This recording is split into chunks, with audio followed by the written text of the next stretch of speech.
Lion King. Do you remember that movie? I love The Lion King. Let's talk about Lion King and attachment. Lion King is actually one of those few films that's a great example of secure attachment on the surface and up front.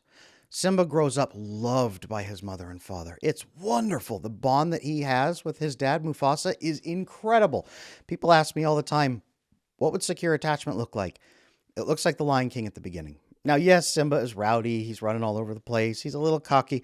And you know what? Kids who have secure attachment can sometimes be that way. They're not overbearing and awful, but they test. They push. They're curious about their environments. They're curious about the hierarchy. They're curious about how far they can go because they know they will be loved enough to have those boundaries put there in a safe, healthy way. And he does. He tests them, and then they have the conversation about appropriate and inappropriate behaviors, and they reconnect, and they unify and love each other again. And it's amazing. They never stop loving each other. That is secure attachment. It doesn't mean never disagreeing. It means that you act in good faith, and you know others will act in good faith too. You act together. That's love. Now, the problem with The Lion King is that his uncle has really, really bad attachment problems to the point of extreme severe personality disorders like antisocial personality disorder, where he murders his own brother for power. This is a clear sign of what can happen when you have secure attachment and somebody bad comes in to hurt you.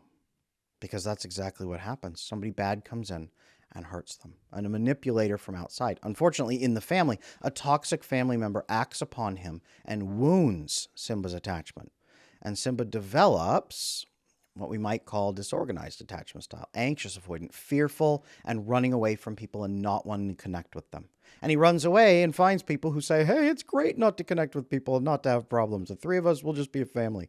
And they form a pseudo-family, and that's great. And some healing happens there. He's sort of accepted, but he can't accept himself. He blames himself. He hates himself. He's got probably post-traumatic stress disorder. And how does this get resolved? It's remembering his father. It's the clouds, and Mufasa comes down, and Mufasa doesn't say, hey, it's okay, don't worry about it. Hey, you know what? You didn't kill me. Hey, you know, you're great. He says, remember. Remember who you are, but who he is comes from his father. Who he is comes from his secure attachment they built together, from the relationship they had together. Remembering who he is part and parcel of healthy attachment. So he accepts at least parts of himself and says, I may not like myself, but I'm going to do the right thing and act to my principles. And then he goes out and he starts doing it. And as he goes, he discovers the truth and finally is healed from his traumas. And he overcomes the manipulative actor with bad attachment who was acting upon him and upon their whole family and their whole nation. This is a journey of attachment. It's a journey of an attachment wound from a secure person getting hurt by a severe narcissist person and then overcoming what that narcissist did to them and gaslighting. The Lion King is a story about a narcissist gaslighting someone who was secure and then got broken and had to become secure again. People ask me all the time, what does a narcissist look like? Well, Uncle Scar. He's very charming when he wants to be. He's very, very smart when he wants to be. And it all comes back to him on the end when his allies turn on him and literally eat him.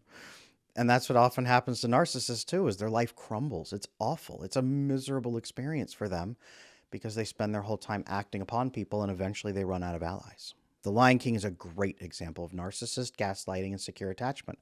And if you yourself have been wounded by a narcissist, this might resonate with you. Just know that it can get better.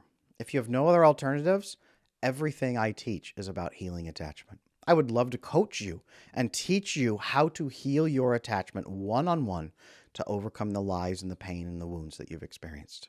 If that sounds great, click the link in the description below and schedule a session with me because I want to work with you right now. Next time you see The Lion King, think about attachment.